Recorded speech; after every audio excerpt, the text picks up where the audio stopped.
इस वीडियो में हम इस पैदल सेना लड़ाकू वाहन को चलाने की बुनियादी इंजीनियरिंग का अंदरूनी नजरिया लेंगे।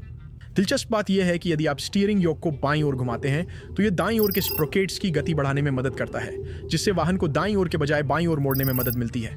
एक पैदल सेना लड़ाकू वाहन के रूप में हमें बुशमास्टर की मुख्य बंदूक को फायर करने के लिए कैडिलैक स्विच का उपयोग करके टर्रेट को घुमाना होगा, या TOW tube launch optically tracked wireless guided missile. और अंत में हम विभिन्न पैदल सेना लड़ाकू वाहनों के बीच मूल मूल्य तुलना का पता लगाएंगे। तो जुड़े रहें और कुछ भी न चूकें।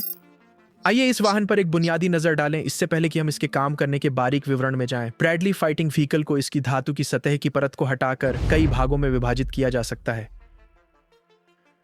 इस ढक्कन को खोलने पर आप वाहन के इस तरफ स्थित इंजन देख सकते हैं, लेकिन रुको, इस वाहन की अन्य परतों को हटाकर अधिक गहराई से देखने की कोशिश करते हैं।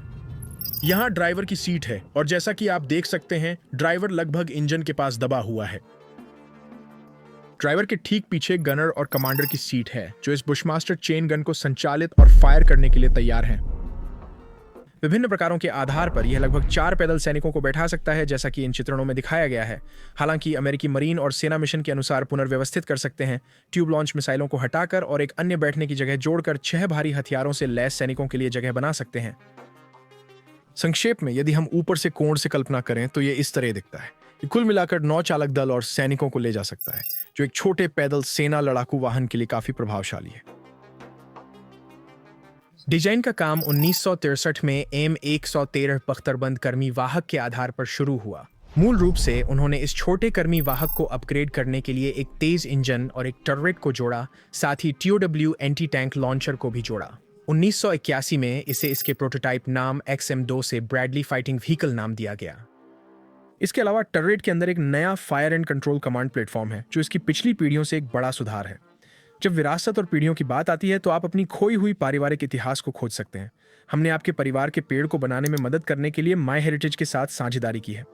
जैसा कि हम यहाँ कर रहे हैं, आप अपनी परदादी को जोड़ सकते हैं, एक फोटो अपलोड करें और बस इतना ही। माई हेरिटेज के पास 20 अरब से अधिक ऐतिहासिक दस्तावेज हैं। उदाहरण के लिए, आप अपने परदादा के ऐतिहासिक जन्म रिकॉर्ड्स का शोध 1800 के दशक से लेकर आज तक कर सकते हैं और कई अन्य रोचक विवरणों का पता लगा सकते हैं। इस शानदार फीचर को देखें, जिसे इंस्टेंट डिस्कवरी कहा जाता है। बस वह नाम दर्ज करें जिसमें आप रुचि रखते हैं और अपना सही मेल खोजें। अगर आपको लगता है कि यह सही व्यक्ति है तो हाँ पर क्लिक करें और अपने पेड़ में नए सदस्यों को जोड़ें। बाईं ओर एक स्मार्ट मैच नोटिफिकेशन भी है। बस एक साधारण क्लिक से आप ऑस्ट्रेलिया में एक संभावित दूर के रिश्तेदार को खोज सकते हैं।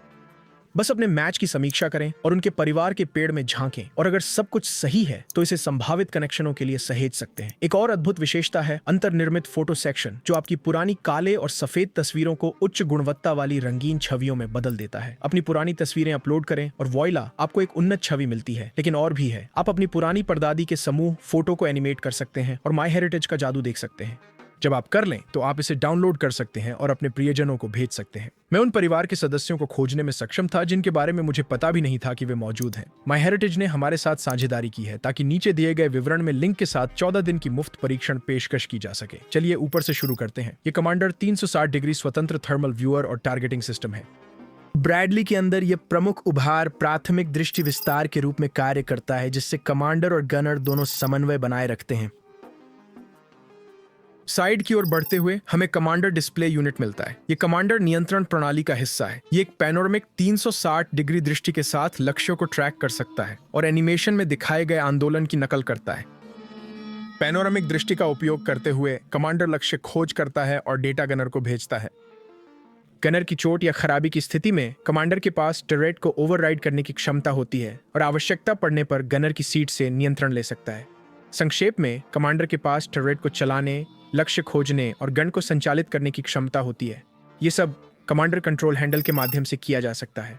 फास्ट टर्रेट स्विच को सक्रिय करके वह टर्रेट की दिशा को बाएं या दाएं समायोजित कर सकता है। यह परिणाम तब होता है जब पैदल सेना लड़ाकू वाहन के बाहर से देखा जाता है। जब तैयार हो तो वह यहाँ स्थित ट्रिगर स्विच को दबाकर सह अक्षीय मशीन गन चला सकता है। यह एक द्वितीयक हथियार है जो वाहन के मुख्य हथियार के समानांतर लगाया जाता है और उसी अक्ष को साझा करता है। जैसा कि आप देख सकते हैं, ये बुशमास्टर मुख्य हथियार के संबंध में चलता है, लेकिन स्थिति के अनुसार कमांडर मशीन गन को स्वतंत्र रूप से संचालित कर सकता है ताकि किसी भी पैदल सेना दुश्मन को निष्क्रिय किया जा सके।